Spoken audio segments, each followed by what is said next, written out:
Alright, so today we're going to talk about, again, the handshake problem, but here first some misconceptions and some suggestions for how you might help correct them in class. This isn't just, an exhaustive guide, nor is it, a magical guide. So it's not going to necessarily make your students go right to the right answer, nor should they. There will always probably be some students who make progress, but won't necessarily come to the right conclusion by the time you go over it in class, and that's okay. But most of the time, I would have actually pretty high expectations as far as what a person can accomplish when they're willing to get used to this way of working, collaborate with other people, bounce ideas off one another. All right, so first, we're dealing with 10 people, right? Just as a reminder, 10 people all shake one another's hands. How many handshakes? Yeah, good question, right? All right, so it's as you've seen the previous video, you know the answer to that. It is a wonderful question.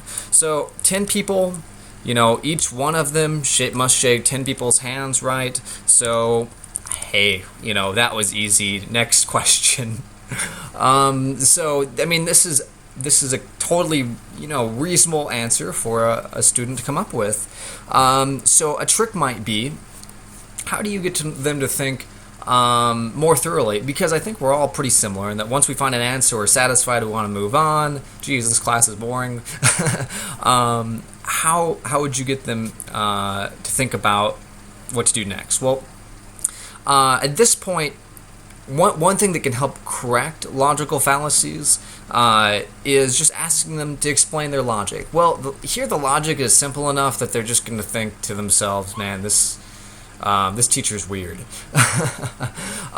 So if other students are already sort of churning through their ideas, it might be best just to ask them, hey, that's good, but try to think of a way you can do it, maybe by adding. Now, you'll notice that you could solve this problem by adding, multiplying, or actually counting, if you just kind of view it using the polygon model, which was the first model we showed in the first video. So, I mean, they can't. I mean, unless they think adding is 10 plus 10 plus 10, if they're really thinking through an adding solution, or ask them to check, okay, try to do this for smaller numbers of people, just as a way to check. These are ways that kind of skirt around, or keeps them from just saying, oh, well, I think I'm done thinking about it.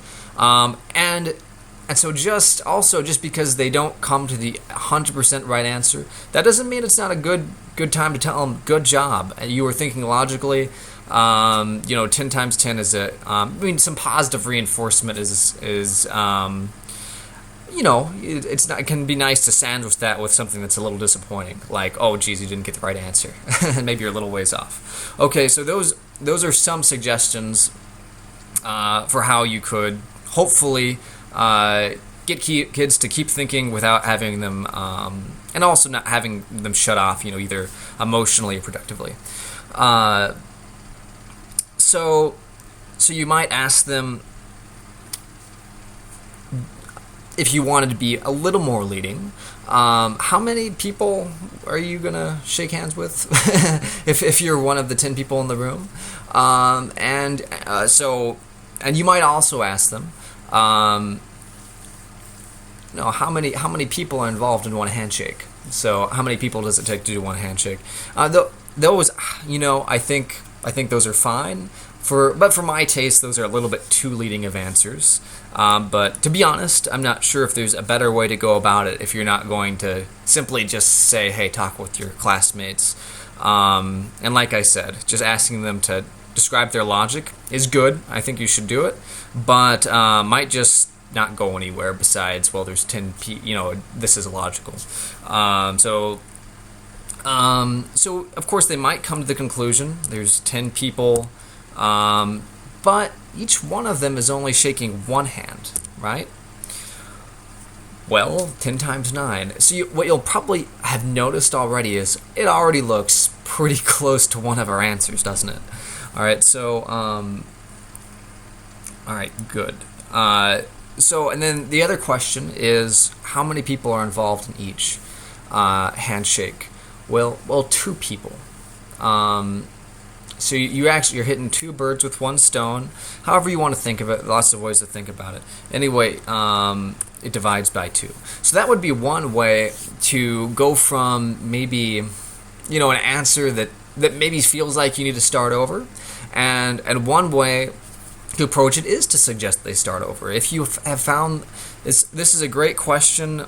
One of the great things about this problem is there isn't really necessarily a dead end, because you can ask the question like this.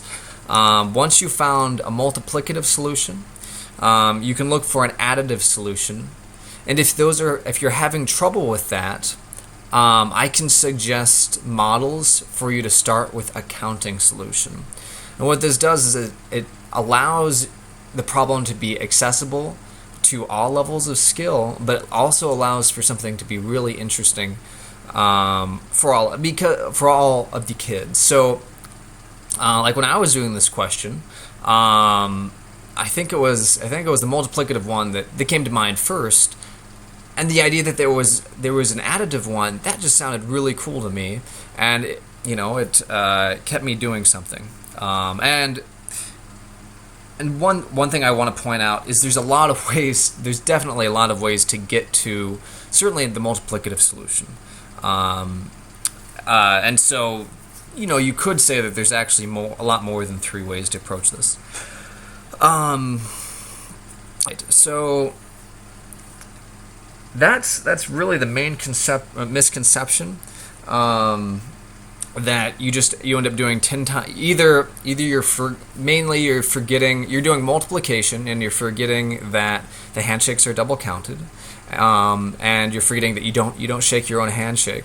And one thing I also want to point out is we got here a lot differently than we did in either of the other videos, even though both of them did a big highlight on multiplication. So the reason that I put this one here and not in the other videos is this is practicing reasoning, but you don't learn new material. New material does not just sort of emerge out of this beyond maybe using new thinking techniques for learning math. With the other one, you learn something pretty darn significant. Either you learned Gauss's, I'm pretty sure it's Gauss. You either learned Gauss's method for summing the first integers, or you got a whole lot more depth into understanding how you can generalize this and how you could think of it geometrically in the second video, which I really like, but the first video could sort of stand alone. I think of that the one is the one you do if you're sort of limited on time. I'll attempt to edit this video if I think of other main misconceptions, but those are the primary ones. The primary one. If you run into others, then a lot of the other methods that I mentioned should work just fine. Asking them to explain their reasoning, and when they do so, maybe asking them to elaborate on a particular thing. Talk with partners who have a different way of thinking, or to just suggest they try a new method. Really the easiest way to go would be to ask very leading questions. But one of my favorite parts of math is the discovery part. I think it gives you more ownership, adds excitement to it, and so I prefer not to ask directly leading questions. And once again, I think you want to encourage students and tell them, hey, you did a darn good job, even if they did not finish the problem